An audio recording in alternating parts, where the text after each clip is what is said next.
മുന്നോട്ട് പോകാൻ വേണ്ടി കഴിഞ്ഞിട്ടുണ്ട്. ഇനിയും ഏറെ ദൂരം നമുക്ക് ഈ വിഷയത്തിൽ മുന്നോട്ട് പോകേണ്ടതുണ്ട്. നമുക്കറിയാം, 32 വർഷം ഫയലിൽ ഉറങ്ങിക്കിടന്ന ഒരു കാര്യത്തെ ഇത്രയെങ്കിലും ജനശ്രദ്ധയിലേക്ക് കൊണ്ടുവരുവാൻ സാധാരണക്കാരായ ഒരുപറ്റം ജനങ്ങളുടെ കൂട്ടായ്മയ്ക്ക് കഴിഞ്ഞു എന്നുള്ളതാണ് ഈ പോരാട്ടത്തിൻ്റെ ഏറ്റവും വലിയ വിജയമായിട്ട് നമുക്ക് ഉയർത്തി കാണിക്കാൻ കഴിയില്ല.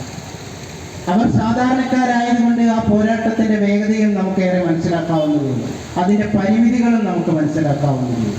പക്ഷേ ഈ നാട് അത് ഏറ്റെടുത്തിട്ടു എന്നുള്ളതിൻ്റെ വലിയ യാഥാർത്ഥ്യമാണ് വരുന്ന സെപ്റ്റംബർ മാസം 27-ാം തീയതി 1000 ദിവസം പൂർത്തിയാകുന്ന റിലേ സമരത്തിൻ്റെ ഈ പന്തൽ അങ്ങനെ തന്നെ ഈ പടിഞ്ഞാറത്തറ ടൗണിലെ വിരിമാറിൽ ഇങ്ങനെ തലയുയർത്തി തന്നെ നിൽക്കുന്നത്.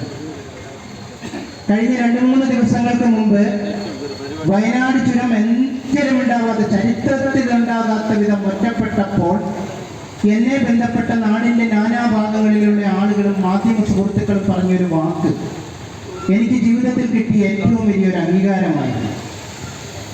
അവരെന്നോട് പറഞ്ഞു, വയനാട് ചുരം ഇടിയുകയും ജില്ലാ ഭരണകൂടം ചുരം അടച്ചതായി പ്രഖ്യാപിക്കുകയും അക്ഷരാർത്ഥത്തിൽ നമ്മൾ ഒറ്റപ്പെടുകയും ചെയ്ത സാഹചര്യത്തിൽ നിങ്ങളുടെ മുറവിളിയുടെ ആഴം എത്രത്തോളം ഉണ്ടായിരുന്നുവെന്ന് ഞങ്ങൾക്ക് മനസ്സിലായി എന്ന് എൻ്റെ പ്രിയപ്പെട്ട മാധ്യമ സുഹൃത്തുക്കൾ എന്നോട് പറഞ്ഞപ്പോൾ സത്യത്തിൽ ഈ പാത യാഥാർത്ഥ്യമായി എന്നൊരു മനോഭാവത്തിലേക്ക് എനിക്ക് എത്തിപ്പെടാൻ വേണ്ടി കഴിഞ്ഞു. പക്ഷെ നമ്മുടെ പരിമിതികൾക്കുള്ളിലും നമുക്ക് ഈ വിഷയത്തെ അധികാരികളുടെ മുന്നിലേക്ക് എത്തിക്കുവാനും ഇത് കത്തിപ്പടർത്തുവാനും കഴിഞ്ഞത് ഈ പൊതുസമൂഹം നമുക്ക് നൽകുന്ന പിന്തുണ ഒന്നുകൊണ്ട് മാത്രമാണ്. പക്ഷെ പലപ്പോഴും ആയിരക്കണക്കിന് ആളുകൾ ഉൾക്കൊള്ളുന്ന ഗ്രൂപ്പുകളിൽ പലതരത്തിലുള്ള വിമർശനാത്മകമായ സംഭാഷണങ്ങൾ ഉണ്ടാകുമ്പോൾ അതിനെ ഏറ്റുപിടിക്കുന്ന സാഹചര്യങ്ങൾ ഉണ്ടാവുന്നതാണ് നമ്മുടെ പ്രവർത്തനങ്ങളെ പിന്നോട്ട് വലിച്ചു പോകുന്നത്. അതുണ്ടാവാതെ നോക്കേണ്ടത് നമ്മുടെ ഓരോരുത്തരുടെയും ബാധ്യതയാണ്.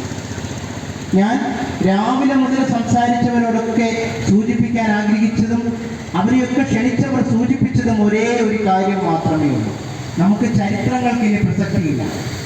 കഴിഞ്ഞ 32 വർഷക്കാലം കേരളത്തെ മാറി മാറി ഭരിച്ച, അല്ലെങ്കിൽ ഇന്ത്യ ഗവൺമെന്റിൽ മാറി മാറി നമ്മളെ പ്രതിനിധീകരിച്ചവരെ നമ്മൾ ചെളിവാരി എറിഞ്ഞതുകൊണ്ടോ കുറ്റം പറഞ്ഞതുകൊണ്ടോ ഇനി കാര്യമില്ല. നമുക്ക് ഇനി എന്ത് ചെയ്യാൻ കഴിയുമെന്ന് ചിന്തിക്കേണ്ട ഒരു കാലഘട്ടത്തിലൂടെയാണ് നമ്മളെല്ലാവരും യാത്ര ചെയ്യുന്നത്. അക്ഷരാർത്ഥത്തിൽ നമ്മുടെ നാട് ഒറ്റപ്പെട്ട് കഴിയുമ്പോൾ പ്രാദേശിക നേതൃത്വങ്ങൾക്കും രാഷ്ട്രീയ, സാമൂഹ്യ, സാംസ്കാരിക, മത മേഖലകളിലുള്ളവർക്കൊക്കെ ഒരു ഉത്തരവാദിത്തമുണ്ട്. ആ ഉത്തരവാദിത്തങ്ങളിൽ നിന്ന് അവർ ഒളിച്ചോടി പോകുമ്പോഴാണ് പൊതുസമൂഹം അവരെ ചീത്ത വിളിക്കുന്നത്. അതിനവരെ കുറ്റം പറഞ്ഞിട്ട് കാര്യമില്ല. കാരണം അവർക്ക് നിർവഹിച്ചു കിട്ടേണ്ട ആവശ്യങ്ങൾ നിർവഹിക്കാനാകുമ്പോൾ അവർ പ്രതികരിക്കുന്നത് സാധാരണക്കാരുടെ ഭാഷയിലായിരിക്കും. അത് നമ്മൾ വളരെ വൈകാരികമായി തന്നെ ഏറ്റെടുത്തുകൊണ്ട് അവരുടെ വിഷയങ്ങളിൽ ഇടപെടുക എന്നുള്ളതാണ് വേണ്ടതെന്നാണ് ഞാൻ മനസ്സിലാക്കുന്നത്. കഴിഞ്ഞ കുറച്ച് ദിവസങ്ങൾക്ക് മുമ്പ് എൻ്റെ ജീവിത പങ്കാളിയുടെ ഒരു ഓപ്പറേഷനുമായിട്ട് ബന്ധപ്പെട്ട് കോഴിക്കോട് ജില്ലയിൽ നിന്ന് ഡിസ്ചാർജ് ചെയ്ത് ഞാൻ വയനാട്ടിലേക്ക് വരുമ്പോൾ വയനാട് ചുരം ബ്ലോക്കിലായിരുന്നു. ഇരു സൈഡുകളിലും വാഹനങ്ങൾ മാലമുത്ത് പോലെ കോർത്ത് കിടക്കുകയാണ്. അതിനിടയ്ക്ക് എനിക്കൊരു കാഴ്ച കാണാൻ പറ്റി. ഒരു പോലീസ് വാഹനം സൈറനിട്ട് പെട്ടെന്ന് കടന്നുപോയി. അതിനു മുന്നിൽ, അതിന്റെ തൊട്ട് പിന്നിലായി കേരള മന്ത്രിസഭയിലെ ഒരു അംഗവും കൂടി കടന്നുപോയി. ഇരുപക്ഷത്തും വാഹനങ്ങൾ മാലമുത്തുപോലെ കോർത്ത് കിടക്കുകയാണ്. അതിനുള്ളിൽ ആംബുലൻസുകൾ വരെ കുടുങ്ങിക്കിടക്കുന്നുണ്ട് എന്ന് നിങ്ങൾ മനസ്സിലാക്കണം. അതിനിടയിൽ പോലീസ് ഉദ്യോഗസ്ഥർ വഴി കാണിച്ചെടുത്ത് കൂടെ കേരള മന്ത്രിസഭയിലെ, ഞാൻ പേരെടുത്ത് പരാമർശിക്കാൻ ആഗ്രഹിക്കാത്ത ഒരാൾ കടന്നുപോയി. എങ്ങനെ അവർ ഈ ബുദ്ധിമുട്ട് അറിയും? ആ ബുദ്ധിമുട്ടുകൾ ജനപ്രതികളും എല്ലാവരും മനസ്സിലാക്കുമ്പോൾ മാത്രമേ ഈ വിഷയങ്ങൾക്ക് ഒരു പരിഹാരം ഉണ്ടാവുകയുള്ളൂ. നമ്മുടെ മുന്നിൽ ഇരിക്കുന്ന ബഹുമാനപ്പെട്ട MLA വയനാട് ചുരം ബ്ലോക്കായ ആ നിമിഷം മുഴുവൻ നിൽക്കുകയുണ്ട്. ഞാനത് മനസ്സിലാക്കുന്നുള്ളൂ. അദ്ദേഹം ആ മഴയത്തും അവിടെ നിന്നിട്ട് എന്തെങ്കിലും ഒരു പരിഹാരം ഈ വിഷയത്തിൽ ഉണ്ടാക്കാൻ പറ്റുമോ എന്ന് ശ്രമിക്കുന്നത് അദ്ദേഹം നമ്മുടെ ജനപ്രതിനിധിയെ ഈ സമൂഹം ഏൽപ്പിച്ച ഉത്തരവാദിത്തോട് നീതി പുലർത്തേണ്ട ആവശ്യത കൊണ്ടാണ്. ആ ഉത്തരവാദിത്തങ്ങളിൽ നിന്ന് പ്രാദേശിക നേതൃത്വങ്ങളാവട്ടെ, മത, സാമൂഹ്യ, സാംസ്കാരിക, രാഷ്ട്രീയ മേഖലയിലുള്ളവരാവട്ടെ ഒളിച്ചോടുമ്പോഴാണ് ഇത്തരത്തിലുള്ള സമരങ്ങൾ രൂപപ്പെടുകയും ഇത്തരത്തിലുള്ള സമരപ്പന്തലുകളിലൂടെ പിറവിയെടുക്കുകയും ചെയ്യുക. ഇനി അത് കഴിയുകയില്ല.